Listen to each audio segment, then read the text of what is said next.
All is no longer well with nature.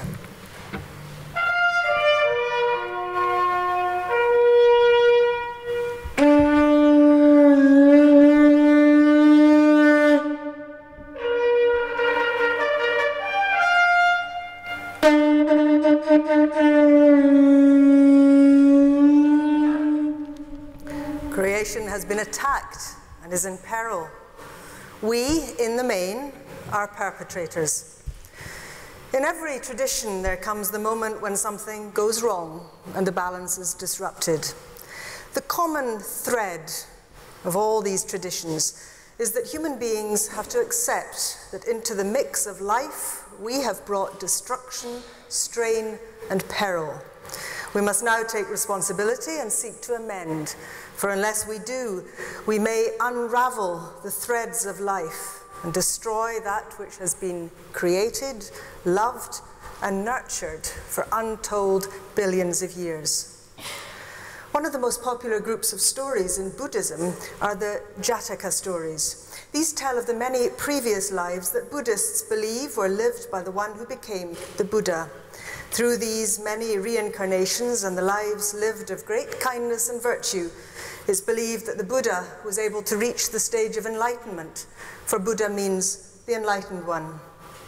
One of the most famous such Jataka stories tells of when the one who would become the Buddha was the king of a troop of monkeys.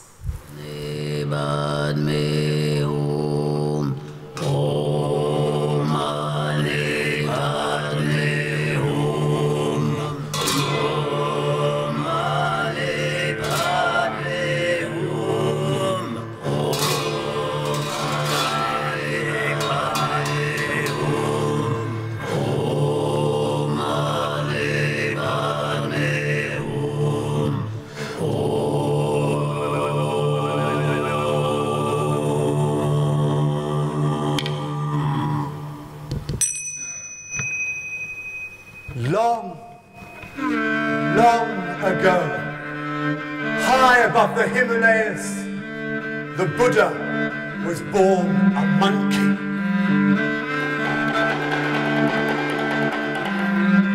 He became the leader of a troop of 80,000 monkeys.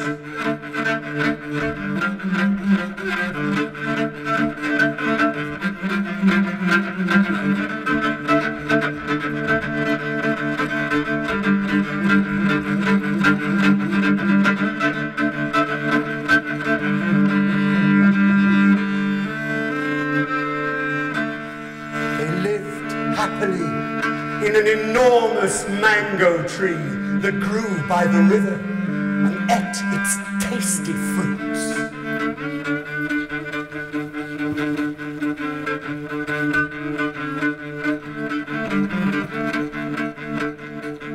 The fruit of this tree had an exquisite fragrance and flavor, and one of its branches extended out over the water. Thought the Monkey King, if any of this fruit fell into the river, a great danger would come upon us. And so he ordered his troops to pick the little flowers and fruits from that branch every day.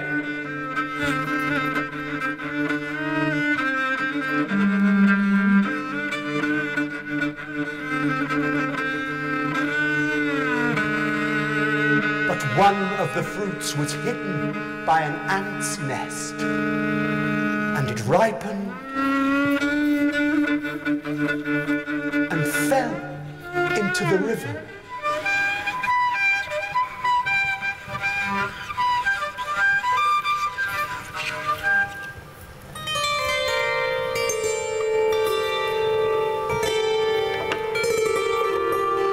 A fisherman caught it and brought it to the king.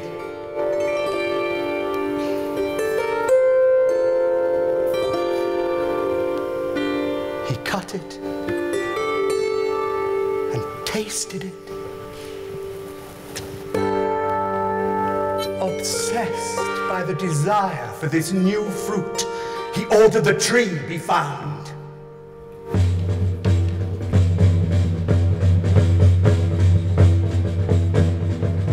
And before long, the king and his soldiers surrounded the base of the mango tree. It was nearly nightfall, and when all of the king's men had fallen asleep, the Monkey King and his troops came to feast on mangoes.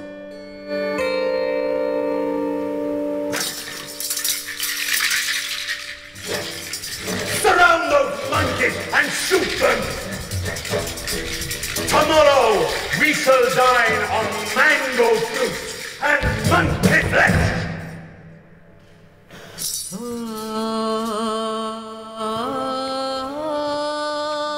Wishing to save his troop, the Monkey King took a vine and secured one end to a sturdy tree.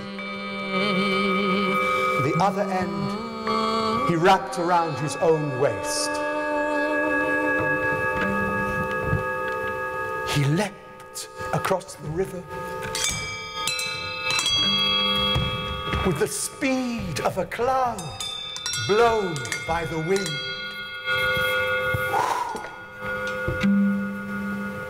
But the vine was too short, so he reached and stretched his body and made of himself a living bridge across the water. Quick, run across this vine and over my back to safety. Good luck to you all. And in this way, all 80,000 monkeys, both young and old, crossed the river to freedom.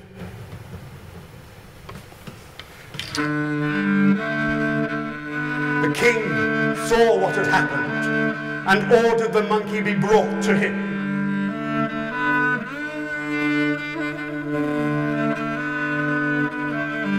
He stroked his broken body. Noble monkey, you made yourself a bridge so that all the other monkeys could cross to safety. But what are you to them? And what are they to you?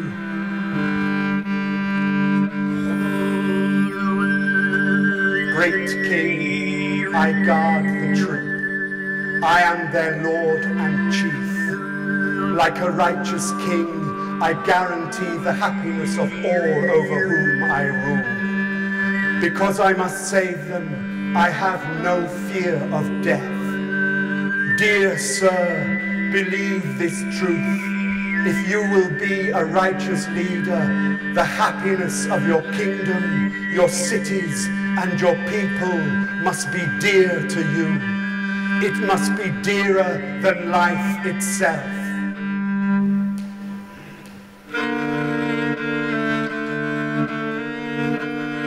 Having taught the king in this way, the monkey died.